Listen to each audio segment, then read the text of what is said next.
आज central government parliament में एक बहुत ही अलोकतांत्रिक और असंवैधानिक बिल दिल्ली के संबंध में लेके आई है।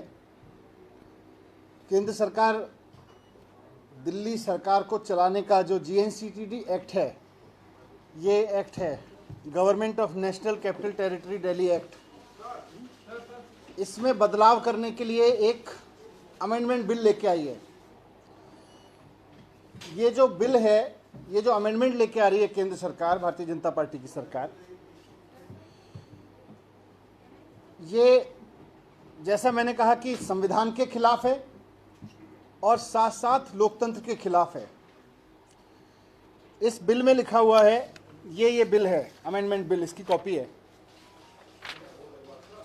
ये एक पन्ने का बिल है कुल मिला के, और इस बिल में लिखा हुआ है कि दिल्ली सरकार, मतलब इस बिल के लागू होने के बाद दिल्ली सरकार का मतलब होगा लेफ्टिनेंट गवर्नर। दिल्ली में चुनी हुई सरकार का मतलब अब कुछ नहीं रह जाएगा। दिल्ली में सरकार का केवल एक मतलब होगा, लेफ्टिनेंट गवर्नर। ये बहुत ही खतरनाक अमेंडमेंट है, लोकतांत्रिक हिसाब से देखें और संविधान के हिसाब से देखें, दोनों तरफ से। और दूसरा, इसमें लिखा हुआ है कि जो चुनी हुई सरकार है, मंत्रिमंडल है, वो जो भी फैसले लेगा उसकी फाइल अब LG के पास भेजनी पड़ेगी, हर एक फाइल। तो दो अमेंडमेंट है मेन रूप से इसमें। पहला ये कि सरकार का मतलब होगा लेफ्टिनेंट गवर्नर, तो इसका मतलब यह है कि चुनी हुई सरकार का कोई मतलब नहीं रह गया, चुनाव कराने का कोई मतलब नहीं रह गया, मुख्यमंत्री मंत्री का कोई मतलब नहीं रह गया, सरकार केवल LG साहब होंगे। तो ये एक बहुत ही तानाशाही भरा अमेंडमेंट है। और दूसरा, जैसा मैंने कहा कि हर एक फाइल LG के पास भेजनी पड़ेगी, ये भी अपने आप में एक बहुत तानाशाही भरा है कि फिर सरकार चुनने का मतलब क्या रह गया, फिर चुनाव क्यों करवाते हो, फिर डेमोक्रेसी का दिखावा क्यों करते हो। अगर चुनी हुई सरकार, चुने हुए मंत्रियों, चुने हुए मुख्यमंत्री के पास में कोई डिसीजन लेने की पावर ही नहीं है, और अगर सरकार का मतलब हो गया लेफ्टिनेंट गवर्नर, तो फिर ये मंत्री मुख्यमंत्री बनाते क्यों, ये विधानसभा बनाते क्यों, चुनाव कराते क्यों, ये लोकतंत्र होने का, लोकतांत्रिक होने का ढोंग क्यों करते हो। मैं इसको थोड़ा सा विस्तार से आपके सामने रखना चाहता हूं, इसकी हिस्ट्री के साथ में। इसका सारा पावर देश चलता है कॉन्स्टिट्यूशन से। कॉन्स्टिट्यूशन में दिल्ली सरकार कैसे बनेगी, दिल्ली में असेंबली कैसे बनेगी, उसमें सरकार कैसे बनेगी, वो सरकार कैसे काम करेगी, बहुत स्पष्ट रूप से लिखा हुआ है। मैं थोड़ा सा उसके रिलेवेंट पोर्शंस को आपके सामने पढ़ देता हूं। कॉन्स्टिट्यूशन में 239AA एक आर्टिकल है। 239AA में लिखा हुआ है कि there shall be a legislative assembly for national capital of Delhi. Delhi की एक असेंबली होगी, विधानसभा होगी।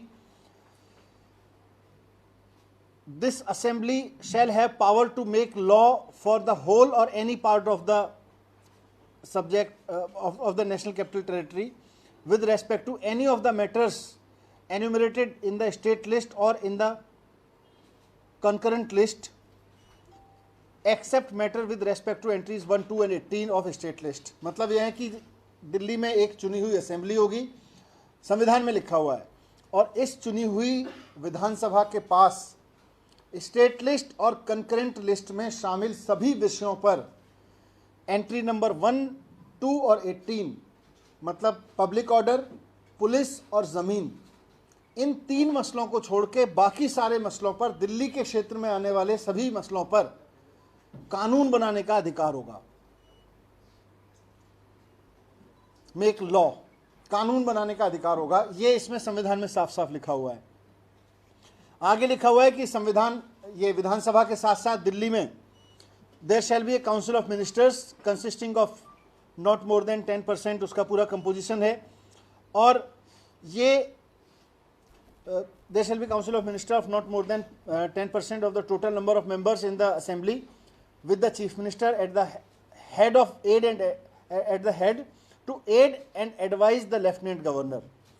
सारे संविधान में राज्यों के पास में यही होता है, और इसी तरह से यही बात यहाँ लिखी हुई है कि एक चुना हुआ मंत्रिमंडल होगा, मुख्यमंत्री होंगे और वो एड एंड एडवाइस करेंगे लेफ्टिनेंट गवर्नर को। यही केंद्रीय मंत्रिमंडल का मतलब होता है, यही दिल्ली के बाकी राज्यों के मतलब का होता है। इस संविधान में आगे लिखा हुआ है कि प्रोवाइडेड, और ये सब अपने लॉ बनाएंगे और बाकी सारा फंक्शनिंग करेंगे, इसमें ये लिखा हुआ है संविधान में, provided that in case of difference of opinion between the LG and ministers on any matter, LG shall refer this to president. अगर एलजी और चुनी हुई सरकार के बीच में कोई मतभेद होगा तो वो मामला प्रेसिडेंट को जाएगा और प्रेसिडेंट के हिसाब से उस पर काम होगा। ये सिंपल सी भाषा में लिखा हुआ है। ये इसलिए कहा क्योंकि 2015 में जब आम आदमी पार्टी की सरकार ने ईमानदारी से काम करना शुरू किया और जनता के मुद्दों पे काम करना शुरू किया और भारतीय जनता पार्टी की केवल 3 सीटें रह गईं, तो भारतीय जनता पार्टी ने पिछले दरवाजे से लेफ्टिनेंट गवर्नर के जरिए इस संविधान का ये इंटरप्रिटेशन कराना शुरू किया कि एलजी सरकार है, जबकि इसमें साफ साफ लिखा हुआ है कि चुनी हुई सरकार होगी और चुनी हुई सरकार सिस्टम को चलाएगी लेफ्टिनेंट गवर्नर का एड एंड एडवाइस पे। तो तत्कालीन लेफ्टिनेंट गवर्नर साहब ने बिल्कुल तानाशाही के तरीके से कहना शुरू कर दिया, मैं ही सरकार हूं, मैं ही सरकार हूं, मैं ही सरकार हूं और आप कुछ नहीं कर सकते हो। उसके खिलाफ हम हाई कोर्ट में गए, हाई कोर्ट ने भी वही जजमेंट दे दिया उनके फेवर में। उसके बाद हम सुप्रीम कोर्ट में गए, सुप्रीम कोर्ट में ये मसला कॉन्स्टिट्यूशन बेंच के सामने गया। कॉन्स्टिट्यूशन बेंच ने बहुत खूबसूरत शब्दों में कॉन्स्टिट्यूशन में लिखे हुए को इंटरप्रेटेट किया कि इसका मतलब क्या है। मैं वहां से कॉन्स्टिट्यूशन जजमेंट के पैरा नंबर 2277 से कुछ लाइनें आपके लिए पढ़ना चाहता हूं।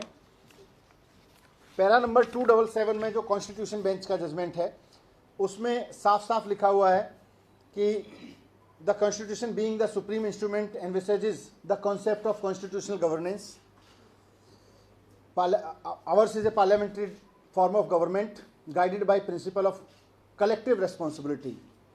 ये एक बेसिक उन्होंने दिया। आगे लिखते हैं, कॉन्स्टिट्यूशन बेंच आगे बताती है कि संविधान में लिखे हुए का मतलब है द कैबिनेट ओज a duty towards the legislature for every action taken in any of the ministries and every individual minister is responsible for every act of the ministry. ये कॉन्स्टिट्यूशन बेंच ने कहा है कि हर एक मंत्री और कैबिनेट अपनी अपनी मिनिस्ट्रीज के लिए रेस्पॉन्सिबल हैं, जिम्मेदार हैं।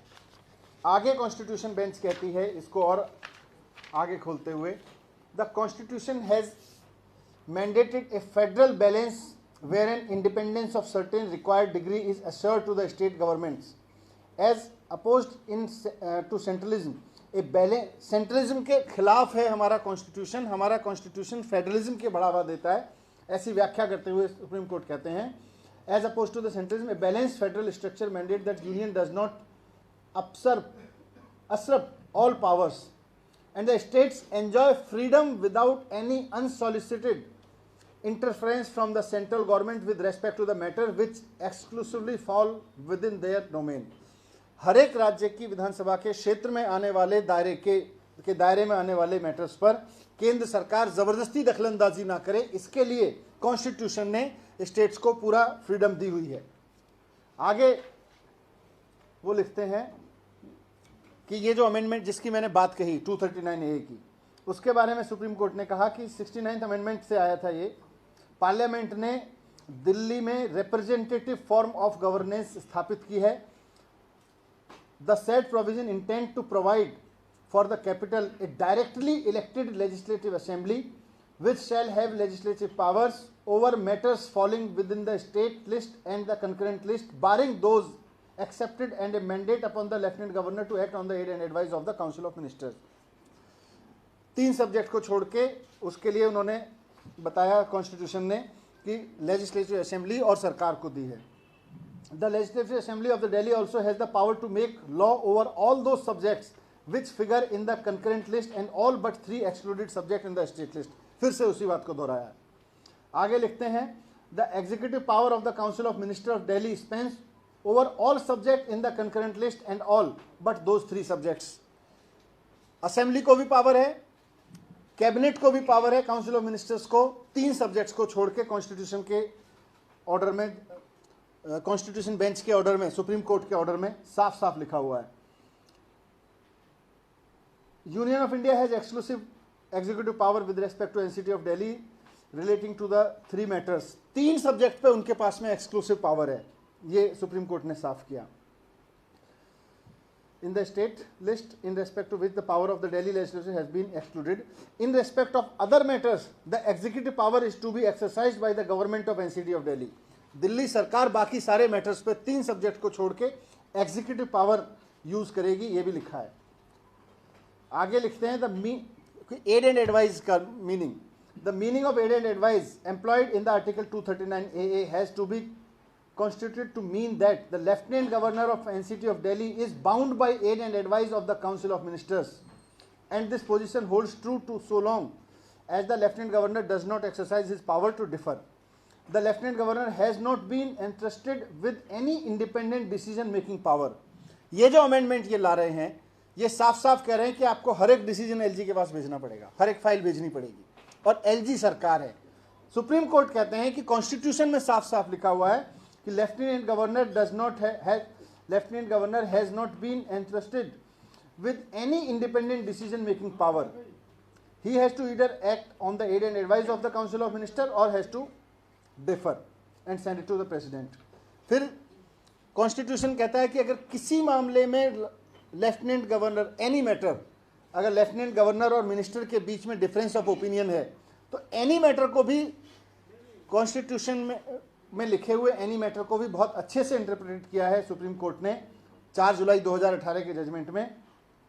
The words any matter employed in the proviso of 239A cannot be inferred to mean every matter. इसको हर एक मामला नहीं समझा जाएगा, एनी मैटर का मतलब होगा the power of lieutenant governor under the set proviso represent the exception and not the general rule which has to be exercised in exceptional circumstances by the LG.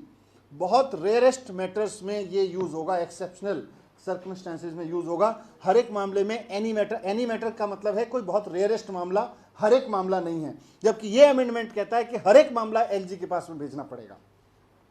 The LG should not act on in a mechanical manner without due application of mind so as to refer every decision of council of minister to the president. आगे लिख रहे हैं the difference of opinion between the LG and council of ministers should have a sound rational and there should not be exposition of the phenomenon of an obstructionist but reflection of the philosophy of affirmative constructionism.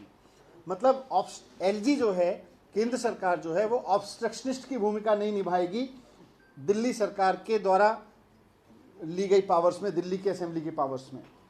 एक और paragraph important है इसमें, the scheme that has been conceptualised by the insertion of 239AA, जो constitution है उसको और GNCTD act को और TBR transaction of business rules, इन तीनों को साथ में पढ़ें तो सुप्रीम कोर्ट कहते हैं this indicates that the lieutenant governor being the administrative head shell be kept informed. ये जो कह रहा है कानून इनका नया कि हर एक फाइल पहले भेजनी पड़ेगी एलजी साहब के पास, उसके बारे में सुप्रीम कोर्ट ने पहले ही लिख दिया कि संविधान में लिखा हुआ है that lieutenant governor shall be kept informed with respect to all the decision making taken by the ministers. The terminology send a copy thereof to the LG, forward to the lieutenant governor और submit to the lieutenant governor और cause to be furnished to the lieutenant governor in the rules lead to only one possible conclusion that the decision of the council ministers must be communicated to the lieutenant governor, but this does not mean that the concurrence of the LG is required. मतलब concurrence की कोई जरूरत नहीं है LG की transfer subjects में। The said communication is imperative to be keep him apprised in order to enable him. So ये basically मोटे तौर पर सुप्रीम कोर्ट ने साफ कह दिया था कि संविधान में लिखे हुए का मतलब है कि दिल्ली के चुने हुए मंत्रिमंडल के पास में पूरी पावर्स होंगी। 3 सब्जेक्ट को छोड़ के लेफ्टिनेंट गवर्नर साहब को ये अधिकार होगा कि वो अगर किसी मामले पे अलग राय रखते हैं तो वो अपनी राय प्रेसिडेंट साहब को कह के उस पर डिफरेंस ऑफ ओपिनियन दे सकते हैं, लेकिन उनसे कंकरेंस लेने की कोई ज़रूरत नहीं होगी। ये साफ साफ कॉन्स्टिट्यूशन बेंच ने कॉन्स्टिट्यूशन में लिखे हुए को समझा दिया है। उसके बाद अब केंद्र सरकार ने, भारतीय जनता पार्टी ने क्या किया है कि अब ये कानून ले आए हैं और इस कानून में लिख दिया है, इस कानून के बाद ये जो सुप्रीम कोर्ट का जजमेंट है ये इसको उलट दे रहा है। यानी कि सुप्रीम कोर्ट को जजमेंट को उलटने का मतलब है कि ये कॉन्स्टिट्यूशन को उलट रहे हैं। कॉन्स्टिट्यूशन में लिखा हुआ है कि चुनी हुई सरकार के पास पावर होंगी, 3 सब्जेक्ट को छोड़ के। ये कह रहे हैं कि चुनी हुई सरकार के पास में 3 सब्जेक्ट तो छोड़ दीजिए, किसी भी मामले में चुनी हुई सरकार सरकार ही नहीं होगी, लेफ्टिनेंट गवर्नर सरकार होंगे। और दूसरा कह रहे हैं कि मंत्रिमंडल को हर एक फाइल अपनी वहां पे भेजनी पड़ेगी एलजी के पास में। फिर ऐसे कैसे काम चलेगा? ऐसे कैसे सरकार चलेगी? फिर मंत्रिमंडल बनाई क्यों रहो, चुनाव करवाई क्यों रहो? तो ये जो भारतीय जनता पार्टी का अप्रोच है, केंद्र में बैठ के जनता के निर्णय के खिलाफ इस तरह की हरकतें करना, साम दाम दंड भेद किसी भी तरह से, पहले तो चुनाव जीतने की कोशिश करना, जब जनता चुनाव में हरा दे तो उसके बाद चुने हुए एमएलएज को खरीद के सरकार बनाने की कोशिश करना, सरकार चलाने की कोशिश करना। और जहां एमएलएज ना बिक पाए, दिल्ली जैसी जगह पे, जब वो इसमें भी फेल हो गए कि एमएलएज खरीद पाते, तो उसके बाद में उन्होंने कॉन्स्टिट्यूशन के अगेंस्ट जाके, सुप्रीम कोर्ट के जजमेंट के अगेंस्ट जाके ये कानून अमेंडमेंट पास लेके आए हैं।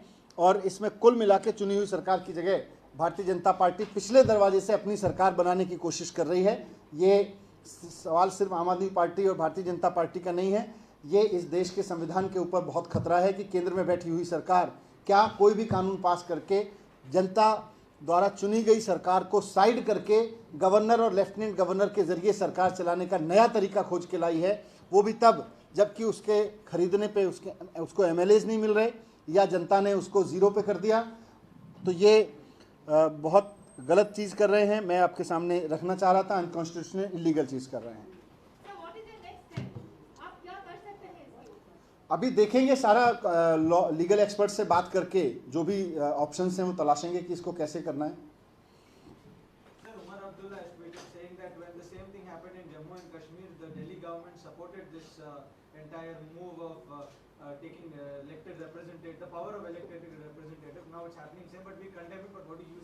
भारतीय जनता पार्टी दिल्ली में बुरी तरह से चुनाव हार गई, इस बार 0 सीट दी है उसको, और 0 सीट वाली पार्टी अब क्योंकि केंद्र में बैठी है तो पिछले दरवाजे से दिल्ली में सरकार चलाना चाह रही है। लेकिन सर उमर अब्दुल्ला का कहना है कि जब कश्मीर में धारा 370 हटी तब आपने समर्थन नहीं किया, लेकिन हम आपके साथ हैं अभी, उन्होंने ऐसा कहा। Thank you.